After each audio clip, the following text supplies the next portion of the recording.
Apo zëvendësohemi? Është pyetja? Ndryshimi i teknologjisë patjetër që sjell vdekjen disa profesione dhe madje edhe disa industrive. Do doja për shkakun të kujtoja njerëzve për shkakun që me hyrjen e internetit dhe bërjen masiv të internetit, u zhdukën kasetat, u zhdukën CD-t. Për shembull Google Translate shihja një artikull që kishte rënë pothuajse fare përdorimi se përdorin chatin tashmë për të përkthyer. ChatGPT, po.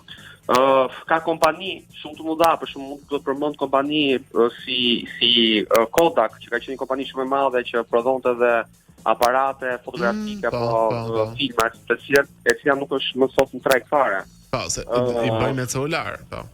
Po, sepse bën me solar. Çdo epokë digjitale ka sjell hapjen e shumë mundësive, si dhe vdekjen e disa mundësive tjera. Kjo është thjesht element evolimi i shoqërisë. Unë do thosha që momentalisht nuk është shumë reale.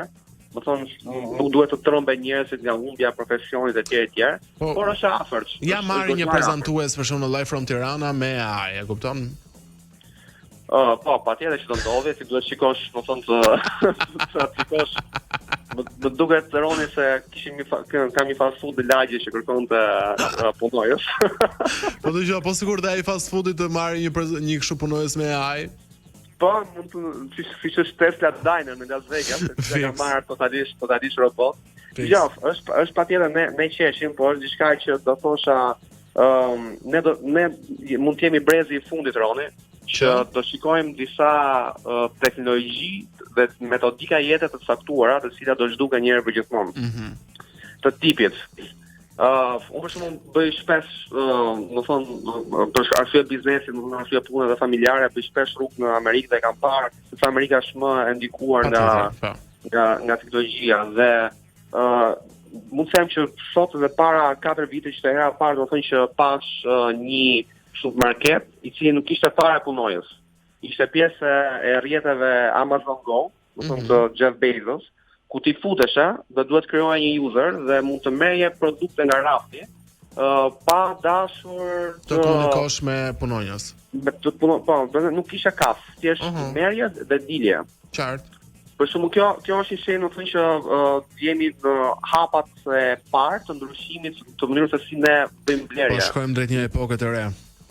Kemi makina që janë të automatizuara, që i vetë japin. Po, me autoparkim, me të gjitha merat, po. Autoparkim, etj. Dhe mendoj që ne jemi brezi i fundit që do japi vetë makinat. Mendoj që në të ardhmen etj. Do fillesh makinë dhe do i plasësh më çop pak në qendër dhe makina do të çojë, do ishte opsioni një herë mirë i dhënies së makinës. Mund të ketë makina të veçanta për situal biznes të caktuara ku mund t'i japësh për qef, por besoj se në rrugë është diçka që do zhduket. Kamarierët po ashtu është një profesion që do thosha në aeroport të Gjermanisë kam parë më thonë para 4 vite që ishte një lokal i cili ishte komplet do thosha jo 100%, por do thosha 90% të stafit ishin robota që vinin vërdall dhe të sillnin porosin dhe kur ti duhet jeve porosin të shtypjet e tabletit tyre. Këto normalisht, mos u zgjatëm, këto do bëhen shumë herë më të dukshme, do fillojmë, do fitë një fazë që ndoshta do kemi interakcion fare kur shkojmë dalim për pazar, sepse supermarketet do jenë bosh, restorantet do jenë me robots, dhe ndoshta të vetmi njerëz real do jenë ata që po darkojnë afër teje.